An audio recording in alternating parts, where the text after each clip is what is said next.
जय श्री महाकाल। दोस्तों, स्वागत आज के इस आध्यात्मिक वीडियो में। और आज के इस वीडियो में हम इस बात के ऊपर चर्चा करेंगे कि हम दूसरों के लिए नाम जप करते हैं, भजन करते, व्रत करते, क्या उसका फल हमें भी मिलता है। तो आज हम इस विषय के ऊपर चर्चा करेंगे, तो आप वीडियो के अंत तक जरूर बने रहना। क्या आपने कभी अपने किसी के लिए भगवान का नाम जप किया है?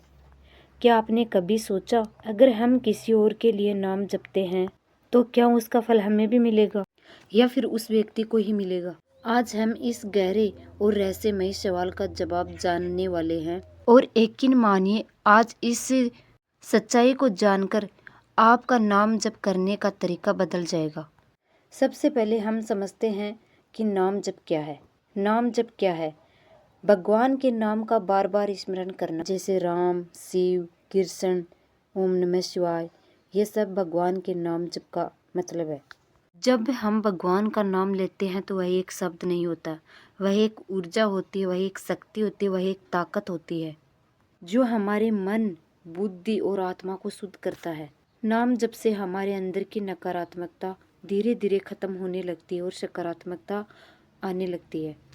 अब हम बात करते हैं दूसरों के लिए नाम जप करने की। जब हम अपने किसी के लिए, जैसे माता पिता, भाई बहन या जीवन साथी, दोस्त, किसी के लिए नाम जप करते हैं तो इसे परहित या दूसरों के कल्याण के लिए जप कहा जाता है।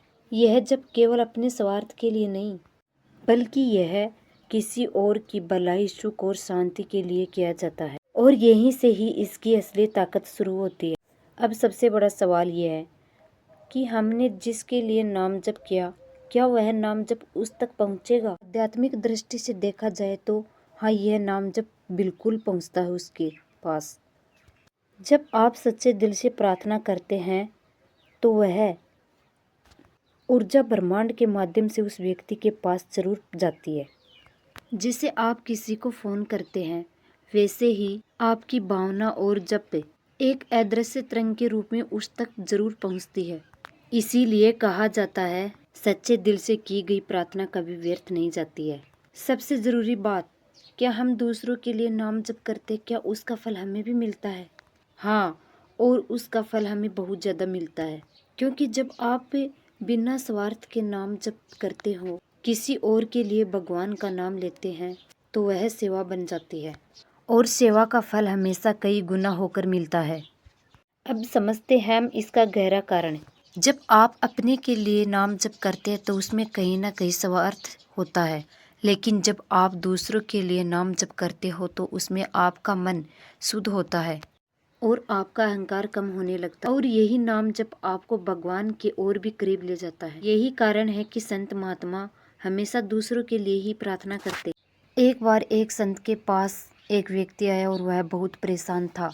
वह बोला, मुझे शांति नहीं मिलती, मेरा जीवन दुखों से भरा है। संत ने उस व्यक्ति को कहा कि तुम रोज अपने लिए नहीं, दूसरों के लिए प्रार्थना करो। कुछ समय बाद वह व्यक्ति उस संत महात्मा के पास फिर आया और वह बोला, गुरुजी, मुझे शांति मिल गई और अब मैं बहुत खुश रहता हूँ, मेरी जिंदगी ही बदल गई। संत मुस्कुराए और बोले, करो भला हो भला। जब हम किसी का भला करेंगे तो भगवान हमारा अपने आप ही भला कर देगा।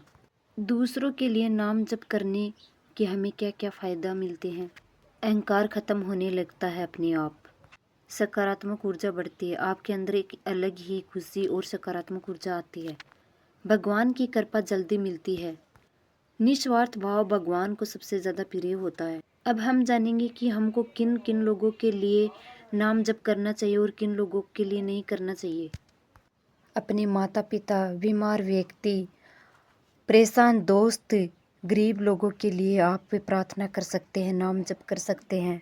यहाँ तक कि अपने शत्रु के लिए भी कर सकते हो, क्योंकि सच्चा जप वही है जिसमें भेदभाव नहीं होता। अब सवाल ये आता है कि दूसरों के लिए नाम जप कैसे करें? बहुत आसान तरीका है। शांति से बैठे और उस व्यक्ति को ध्यान में रखते हुए नाम जप करें।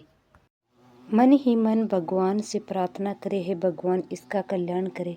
बस यही सच्चा जप है। तो वह जप निस्वार्थ नहीं रहेगा। लेकिन ध्यान रखें कि जप करते समय मन में यह रखे कि हे भगवान इसका फल मुझे भी मिले। इसलिए जप हमेशा बिना उम्मीद के करें। तभी उसका असली फल मिले। तो अब आप समझ गए होंगे, दूसरों के लिए नाम जप करना सिर्फ उनके लिए ही नहीं होता है, बल्कि आपके लिए भी उतना ही लाभदायक होता है जितना आप दूसरों के लिए नाम जप करते हो। क्योंकि जब आप दूसरों के लिए भगवान को याद करते हो तो भगवान आपको कभी नहीं भूलते हैं। इसीलिए आज से सिर्फ अपने लिए नहीं बल्कि दूसरों के लिए भी नाम जप करना शुरू कर दो, और फिर देखना आपकी ज़िंदगी में फिर कैसे चमत्कार होते हैं। अगर आपको यह वीडियो अच्छा लगा हो तो इसे लाइक और शेयर ज़रूर करें, और कमेंट में हर हर महादेव ज़रूर लिखना।